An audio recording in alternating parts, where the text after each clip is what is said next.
In today's video, I'm going to teach you Figma Basics How to Subtract Shapes tutorial. We're going to create a clean cutout effect using Figma's subtract operation, which lets one shape carve a hole out of another. This is perfect for things like icons, badges, or custom UI elements. I'll walk you through it clearly so you can follow along in your own file.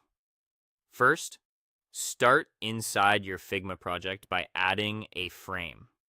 A frame is your working canvas and keeps everything organized. You can choose any preset size or draw a custom one. What matters is that you have a frame to hold your shapes. Think of it as the container where all the action will happen. Next, place any shape you like inside the frame.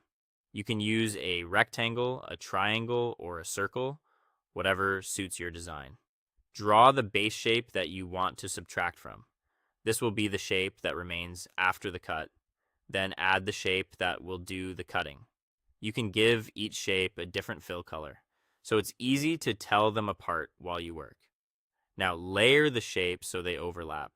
Position the subtracting shape exactly where you want to remove material from the base shape.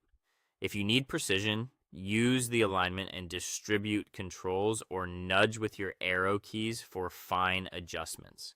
The key idea here is overlap. Subtract removes where two shapes intersect. Remember, stacking orch matters. The shape on top is the one that will subtract from the shape below. If the wrong shape is on top, simply reorder it in the Layers panel, or use the Arrange options to bring it forward or send it backward. A quick tip: temporarily changing the color of the subtracting shape makes it easier to see what's going to be cut away. When you're happy with the placement, select both shapes. You can click one, hold Shift, and click the other, or drag a selection box around them. Then look to the right-hand sidebar and find the subtract option. Click subtract, and Figma will create a Boolean group where the top shape cuts through the bottom one. You'll see an instant hole or notch depending on your setup.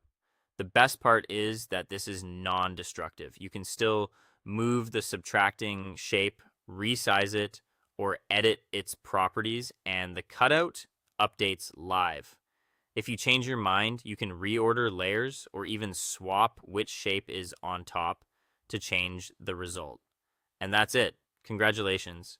You've just learned how to subtract shapes in Figma.